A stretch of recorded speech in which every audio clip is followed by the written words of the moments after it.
ವಿಶೇಷವಾಗಿ ಈ ಒಂದು ಏನು ಓಲ್ಡ್ ಏಜ್ ಹೋಮನ್ನ ಪ್ರಾರಂಭ ಮಾಡ್ತಾ ಇರ್ತಕ್ಕಂಥ ಶಮಾ ಮತ್ತು ಸಾದಿಕ್ ದಂಪತಿಗಳೇ, ಇಲ್ಲಿ ಸಾದಿಕ್ ದಂಪತಿಗಳೇ ಮತ್ತು ಈ ಕಾರ್ಯಕ್ರಮದಲ್ಲಿ ಭಾಗವಹಿಸಿರ್ತಕ್ಕಂಥ ಎಲ್ಲ ಬಂಧುಗಳೇ ಮತ್ತು ಮಾಧ್ಯಮದ ಸ್ನೇಹಿತರೆ, ನನಗೆ ಅಫ್ರೋಜ್ ಅವರು ಸುಮಾರು ಒಂದು ವಾರಕ್ಕೂ ಮುಂಚೆ ಒಂದು ಓಲ್ಡ್ ಏಜ್ ಹೋಮನ್ನ ಪ್ರಾರಂಭ ಮಾಡ್ತಾ ಇದ್ದಾರೆ. ತೇರಳ್ಳಿಗೆ ಹೋಗೋ ರಸ್ತೆಯಲ್ಲಿ ತಾವು ಬರಬೇಕು ಮತ್ತು MLA ಅವರು ಬರ್ತಾರೆ ಮತ್ತು ನಜೀರ್ ಸಾಹೇಬರು ಬರ್ತಾರೆ ಅಂತೇಳಿ ತಿಳಿಸಿದ್ರು. ಆಯಿತು, ನಾನು ಬರ್ತೀನಿ ಅಂತ ಹೇಳಿದ್ದೆ. ಇವತ್ತು MLA ಅವರು ಮತ್ತು ನಜೀರ್ ಸಾಹೇಬ್ರು ಇಬ್ರು ಕೂಡ ಬರಬೇಕಾಗಿತ್ತು.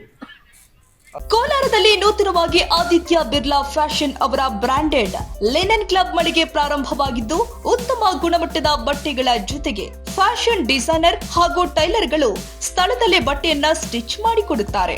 ಹಾಗಿದ್ರೆ ಇಂದೇ ಭೇಟಿ ಕೊಡಿ. ವಿಳಾಸ ಭೈರೇಗೌಡ ನಗರ, ಬೆಮಲ್ಲೆ ಔಟ್, ಕೋಲಾರ ಬಂಗಾರಪೇಟೆ ಮುಖ್ಯ ರಸ್ತೆ, ಕೋಲಾರ ಟೌನ್. ಆದ್ರೆ ಅವ್ರದ್ದು ಬೇರೆ ಬೇರೆ ಕಾರ್ಯಕ್ರಮ ಇದ್ದಿದ್ರಿಂದ MLA ಅವರು ಹೈದರಾಬಾದ್ಗೆ ಹೋಗಿದ್ದಾರೆ. ನಜೀರ್ ಅಹಮದ್ ಸಾಹೇಬ್ ಕೂಡ ತುರ್ತು ಕಾರ್ಯಕ್ರಮ ಬೇರೆ ಇದ್ದಿದ್ರಿಂದ ಅವ್ರು ಬರಕ್ಕಾಗಲಿಲ್ಲ. ಆದರೂ ಕೂಡ ಅವರೆಲ್ಲರ ಪರವಾಗಿ ನಾವು ಇವತ್ತು ಬಂದು ಈ ಕಾರ್ಯಕ್ರಮವನ್ನು ನಡೆಸ್ತಾ ಇದ್ದೇವೆ. ಹಾಗಾಗಿ ನಾನು ಮೊದಲನೇದಾಗಿ ಯಾರು ಈ ಓಲ್ಡ್ ಏಜ್ ಓಲ್ಡ್ ಏಜ್ ಹೋಮನ್ನ ಮಾಡ್ತಾ ಇದ್ದಾರೆ, ಶಮಾ ಮತ್ತು ಅವರ ಪತಿಯಾದಂಥ ಸಾದಿಕ್ರವರಿಗೆ ಅಲ್ಲ ಒಳ್ಳೇದು ಮಾಡ್ಲಿ ಅಂತೇಳಿ ಎಲ್ಲರಲ್ಲಿ ನಾನು ಪ್ರಾರ್ಥನೆ ಮಾಡ್ತೀನಿ. ನಮ್ಮ ಎಕ್ಸ್-ಕೌನ್ಸಿಲರ್ ಅಂತ ಮುನ್ನಾ ಸಾಹೇಬರು ಪ್ರಾರ್ಥನೆ ಮಾಡ್ತೇನೆ. ಇವತ್ತು ಓಲ್ಡ್ ಏಜ್ ಹೋಮು ಯಾಕೆ ಇವತ್ತು ಎಲ್ಲ ಕಡೆ ಆಗ್ತಾ ಇದೆ ಅಂದ್ರೆ, ಇವತ್ತು ನಾವು ಏನಿದ್ದೇವೆ ಮಕ್ಕಳಾದಂಥವ್ರು ತಂದೆ ತಾಯಿಗಳನ್ನು ಸಾಕ್ತಾ ಇಲ್ಲ. ಮಕ್ಕಳಾದಂಥವ್ರು ಅವ್ರು ಏನಾಗ್ತದೆ, ತಂದೆ ತಾಯಿ ನಮ್ಗೆ ಜನ್ಮ ಕೊಟ್ಟು ನಮ್ಮನ್ನ ಸಾಕಿ ದೊಡ್ಡವ್ರು ಮಾಡಿ ನಮಗೆ ವಿದ್ಯಾಭ್ಯಾಸ ಕೊಡಿಸಿ ನಮಗೆ ಎಲ್ಲ ರೀತಿಯಲ್ಲೂ ಕೂಡ ನಮಗೆ ಅವರು ದಾರ ಎರಿತಾರೆ. ಅವರ ಇಡೀ ಶಕ್ತಿಯನ್ನ ಅವರ ರಕ್ತದಿಂದ ಹಿಡಿದು ಪ್ರಾರಂಭ ಆಗಿ ನಮ್ಗೆ ಜನ್ಮ ಕೊಡ್ಬೇಕಾದ್ರೆ ರಕ್ತ ದಾನ ಮಾಡ್ತಾರೆ. ಆ ರಕ್ತದಿಂದ ಪ್ರಾರಂಭ ಆಗಿ ಇಡೀ ಶ್ರಮ ಹಾಕಿ ನಮ್ಮನ್ನ ದೊಡ್ಡವ್ರು ಮಾಡಿ ನಮ್ಮ ಮಕ್ಕಳು ಚೆನ್ನಾಗಿರ್ಬೇಕು, ನಮ್ಮ ಮಕ್ಕಳಿಗೆ ಒಳ್ಳೆ ವಿದ್ಯಾಭ್ಯಾಸ ಕೊಡಿಸ್ಬೇಕು, ನಮ್ಮ ಮಕ್ಕಳು ಒಳ್ಳೆ ಉದ್ಯೋಗಕ್ಕೆ ಹೋಗ್ಬೇಕು, ನಮ್ಮ ಮಕ್ಕಳ ಜೀವನ ಚೆನ್ನಾಗಿರ್ಬೇಕು ಅಂತೆಲ್ಲ ಬಯಸ್ತಾರೆ.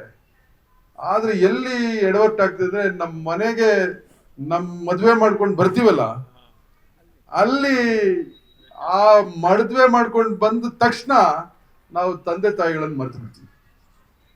ಮದುವೆ ಮಾಡ್ಕೊಂಡ್ ಬರ್ತೀವಿ, ಮತ್ ನಮಗ್ ಮಕ್ಕಳಾಗ್ತಾರೆ, ನಾವು ತಂದೆ ತಾಯಿಗಳನ್ನ ಮರ್ತು ಬಿಡ್ತೀವಿ. ಆದ್ರೆ ನಾವು ಅರ್ಥ ಮಾಡ್ಕೊಳ್ಳಿಲ್ಲ, ನಾವೊಂದ್ ದಿವ್ಸ ಮತ್ತೆ ಓಲ್ಡ್ ಏಜ್ ಹೋಗ್ತೀವಿ, ನಮ್ಮ ಮಕ್ಕಳು ನಮ್ಮನ್ನ ಸಾಕೋದಿಲ್ಲ ಅಂತ ನಾವು ಅರ್ಥ ಮಾಡ್ಕೊಳ್ತಾ ಇಲ್ಲ. ಪ್ರತಿಯೊಬ್ರು ಕೂಡ ಇವತ್ತು ಹೌದು, ನಮ್ಮ ತಂದೆ ತಾಯಿಗೆ ವಯಸ್ಸಾಗಿದೆ, ಅವರು ಕೆಲಸ ಮಾಡಕ್ ಆಗೋದಿಲ್ಲ, ಅವ್ರ ಮನೇಲಿ ಇರ್ತಾರೆ ಅಂತೇಳಿ ಅವ್ರನ್ನ ತಾತ್ಸಾರ ಮನೋಭಾವದಿಂದ ನೋಡ್ತೀವಿ ನಾವು. ಮುಂದೊಂದ್ ದಿವ್ಸ ನಮಗೂ ವಯಸ್ಸಾಗ್ತದೆ, ನಮ್ಮ ಮಕ್ಕಳು ದೊಡ್ಡವರಾಗ್ತಾರೆ, ಅವ್ರಿಗೂ ಮತ್ತೆ ಮದುವೆ ಆಗ್ತದೆ, ಅವ್ರಿಗೂ ಹೆಂಡತಿ ಬರ್ತಾರೆ, ಅವತ್ ನಮ್ಮನ್ನ ಹೊರಗಾಕ್ತಾರೆ ಅಂತ ನಾವು ಯೋಚನೆ ಮಾಡ್ಬಿಟ್ರೆ ಯಾವ ತಂದೆ ತಾಯಿಯನ್ನು ಕೂಡ ಯಾರು ಮನೆಯಿಂದ ಹೊರಗಾಕೋದಿಲ್ಲ. ತಂದೆ ತಾಯಿಯನ್ನ ಸಾಕದೇ ಇರತಕ್ಕಂಥದ್ದು, ತಂದೆ ತಾಯಿಯನ್ನ ಮನೆಯಿಂದ ಹೊರಗಾಕ್ತಕ್ಕಂಥ ಪಾಪದ ಕೆಲಸ ಇದೆಯಲ್ಲ, ಅದಕ್ಕಿಂತ ಪಾಪದ ಕೆಲಸ ಇನ್ನೊಂದಿಲ್ಲ.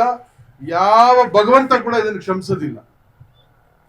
ಯಾವ ತಂದೆ ತಾಯಿ ಜನ್ಮ ಕೊಟ್ಟು ನಮ್ಮನ್ನು ದೊಡ್ಡವ್ರು ಮಾಡಿದ್ರೋ, ನಾವು ಸಾಕದೇ ಇದ್ದಾಗ ನಾವು ಸಾಕ್ತಿವಿ ಅಂತವರನ್ನ ಅಂತೇಳಿ ನಮ್ಮ ಶಮಾ ಮತ್ತು ಸಾದಿಕ್ ದಂಪತಿಗಳು ಇವತ್ತು ಮುಂದೆ ಬಂದಿದ್ದಾರೆ. ನೀವು ನಿಮ್ ತಂದೆ ತಾಯಿ ಸಾಕದೆ ಬೀದಿಯಲ್ಲಿ ಇಟ್ಟಿದ್ದೀರಿ, ಅವ್ರು ಭಿಕ್ಷೆ ಬೇಡ್ತಿದ್ದಾರೆ, ಮಳೆ ಅಂದೆ ಗಾಳಿ ಅಂದೆ ಎಲ್ಲಂದ್ರಲ್ಲಿ ಕೂತು ಭಿಕ್ಷೆ ಬೇಡ್ಕೊಂಡು ಜೀವನ ಮಾಡ್ತಾ ಇದ್ರೆ, ಅಂತವರನ್ನ ನಾವು ಗುರುತಿಸಿ ನಮ್ಮ ಆಶ್ರಮಕ್ಕೆ ಕರ್ಕೊಂಡ್ಬಂದು ನಾವು ಅವ್ರಿಗೆಲ್ಲರೂ ಕೂಡ ಗೌರವಯುತವಾಗಿ ಜೀವನ ನಡೆಸೋದಕ್ಕೆ ಅವಕಾಶ ಮಾಡ್ಕೊಡ್ತೀವಿ ಅಂತ ಹೇಳ್ತಿದಾರಲ್ಲ, ಇದಕ್ಕಿಂತ ಪುಣ್ಯದ ಕೆಲಸ ಇನ್ನೊಂದಿಲ್ಲ ತಾಯಿ ಸಾದಿಕ್ ಸರ್, ಇದಕ್ಕಿಂತ ಪುಣ್ಯದ ಕೆಲಸ ಇನ್ನೊಂದಿಲ್ಲ. ನಿಜವಾಗ್ಲೂ ಕೂಡ ನಿಮಗೆ ಅಲ್ಲಾಹ್ ಒಳ್ಳೇದ್ ಮಾಡ್ತಾನೆ, ನಿಮಗೂ ಒಳ್ಳೇದ್ ಮಾಡ್ತಾನೆ, ನಿಮ್ ಮಕ್ಕಳಿಗೂ ಒಳ್ಳೇದಾಗ್ತದೆ. ಮತ್ತೆ ಇವತ್ತೇನ್ ನೀವು 25 ಜನಕ್ಕೆ ಮಾಡಿದಿರಿ, ಮುಂದೆ ಇನ್ನಷ್ಟು ಶಕ್ತಿ ತುಂಬಿ ಭಗವಂತ ನಿಮ್ಗೆ ಶಕ್ತಿ ತುಂಬಿ ಮತ್ತೆ 50 ಆಗ್ಲಿ 100 ಆಗ್ಲಿ ಅಂತ ಬಯಸ್ತೀನಿ. ಆದ್ರೆ 50 100 ಆಗದ್ ಬೇಡ ಅಂತ ತಂದೆ ತಾಯಿಗಳು ಆಗದ್ ಬೇಡ ಅಂತೇಳಿ ಅಂತ ಹೇಳ್ತಾ, ಇವತ್ತು ಏನು APJ ಅಬ್ದುಲ್ ಕಲಾಂ, ಆಮೇಲೆ ಒಳ್ಳೆ ಹೆಸರು ಕೂಡ ಇಟ್ಟಿದ್ದೀವಿ APJ ಅಬ್ದುಲ್ ಕಲಾಂ ಅಂತೇಳಿ, ನಮ್ ದೇಶಕ್ಕೆ ಇಡೀ ಪ್ರಪಂಚದಲ್ಲಿ ತನ್ನದೇ ಆದಂತ ಗೌರವವನ್ನು ತಂದಂತವ್ರು, ಶಕ್ತಿಯನ್ನು ತಂದಂತವ್ರು, ಅಂತವರ ಹೆಸರಿಟ್ಟಿದ್ದೀರಿ. ಅವರ ಹೆಸರಿಗೂ ಗೌರವ ತರ್ತಕ್ಕಂಥ ಕೆಲಸವನ್ನ ನೀವು ಮಾಡ್ಬೇಕು. APJ ಅಬ್ದುಲ್ ಕಲಾಂ ಅವರ ಹೆಸರಿಗೆ ಕೂಡ ಅಂತ ಹೇಳ್ತಾ, ಇದೊಂದು ಪುಟ್ಟ ಕಾರ್ಯಕ್ರಮ ಆದ್ರೂ ಕೂಡ ಬಹಳ ಶಿಸ್ತಿನಿಂದ ದೊಡ್ಡ ದೊಡ್ಡ ಕಾರ್ಯಕ್ರಮಗಳು ಹೋಗ್ತೀವಿ, ಗಲಾಟೆ ಏನ್ ಮಾತಾಡ್ತೀವಿ ಅಂತ ಯಾರು ಅರ್ಥನೇ ಮಾಡ್ಕೊಳ್ಳೋದಿಲ್ಲ. ನಾವೇನೋ ಮಾತಾಡ್ತಾ ಇರ್ತೀವಿ, ಅವ್ರೇನೋ ಮಾತಾಡ್ತಾ ಇರ್ತಾರೆ. ಆದ್ರೆ ಇಲ್ಲಿ ಕಡಿಮೆ ಜನ ಇದ್ರು ಕೂಡ ಬಹಳ ಶಿಸ್ತಿನಿಂದ ನಡೀತಾ ಇದೆ, ಬಹಳ ಸಂಯಮದಿಂದ ಎಲ್ಲ ಕೂತು ಎಲ್ಲ ಕೇಳ್ತಾ ಇದ್ದಾರೆ.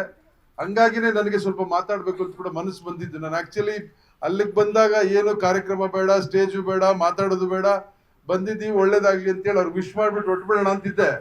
ಆದ್ರೆ ಈ ಕಾರ್ಯಕ್ರಮ ಪ್ರಾರಂಭ ಆದ್ಮೇಲೆ ಬಹಳ ವ್ಯವಸ್ಥಿತವಾಗಿ ಅವ್ರ ಕಡೆಯಿಂದ ನಮ್ಗೆಲ್ಲ ವೆಲ್ಕಮ್ ಮಾಡಿಸಿ, ಆಮೇಲೆ ನಮ್ಮ ಗುರುಗಳಿಂದ ಪ್ರಾರ್ಥನೆ ಮಾಡಿಸಿ, ಎಲ್ಲರನ್ನು ಕರೆಸಿ, ಇಮ್ರಾನ್ ಸಾಹೇಬ್ರು ಮತ್ತೆ ಈ ಸಾಬೀರ್ ಇದ್ರು ಮೊದಲು, ಇವರೆಲ್ಲ ಕೋಲಾರ ಇಬ್ರಾಹಿಂಗಳಿದ್ದಂಗೆ ಮಾತಾಡಕ್ ಮೈಕ್ ಸಿಕ್ಕಿದ್ರೆ ಮಾತಾಡೋದಕ್ಕೆ ಮೈಕ್ ಸಿಕ್ಕಿದ್ರೆ ಎರ್ರಾಬಿರಿ ಜಡ್ಸಾಕ್ತಾರೆ ಇವ್ರಿಗೆಲ್ಲ. ಹಂಗಾಗಿ ಇಂಥವ್ರನ್ನೆಲ್ಲ ಕರೆಸಿದೀರಿ ಇವ್ರನ್ನೆಲ್ಲ.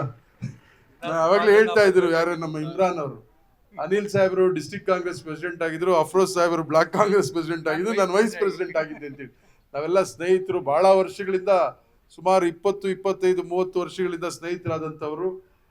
ನಿಸಾರ್ ಅಹಮದ್ ಸಾಹೇಬ್ರ ಕಾಲದಿಂದ ನಾನು ಇವ್ರನ್ನೆಲ್ಲ ನೋಡಿದ್ದೀನಿ, ಹತ್ತರಿಂದ ಮಾತಾಡಿದ್ದೀನಿ, ಹತ್ತರಿಂದ ಎಲ್ಲ ನೋಡಿದ್ರಿಂದ ಎಲ್ಲ ನಮ್ಮ ಸ್ನೇಹಿತರನ್ನೆಲ್ಲ ಕರೆಸಿ ಅಟ್ಲೀಸ್ಟ್ ಒಂದು ವೇದಿಕೆ ಮೇಲೆ ಕೂರಿಸಿ, ಬಹಳ ದಿವಸ ಆದ್ಮೇಲೆ ಇಮ್ರಾನ್ ಸಾಹೇಬ್ರನ್ನೆಲ್ಲ ಕರೆಸಿ ವೇದಿಕೆ ಮೇಲೆ ಕೂರಿಸಿ ಮಾತಾಡೋದಕ್ಕೆ ಅವಕಾಶ ಕೊಟ್ಟಂತ ಎಲ್ರಿಗೂ ಅನ್ಸಿ, ವಿಶೇಷವಾಗಿ ಮತ್ತೆ ಶಮಾ ಮತ್ತು ಅವರ ಪತಿಯವರಾದಂತ ಸಾದಿಕ್ರವ್ರಿಗೆ ಅಲ್ಲ ಮತ್ತೊಮ್ಮೆ ಒಳ್ಳೇದ ಮಾಡ್ಲಿ, ಅವ್ರಿಗೂ ಮತ್ತು ಅವ್ರ ಮಕ್ಕಳಿಗೆ ಅಂತ ಹೇಳಿ ಬಯಸಿ ನಮ್ಮ ಮಾತು ನಮಸ್ಕಾರ.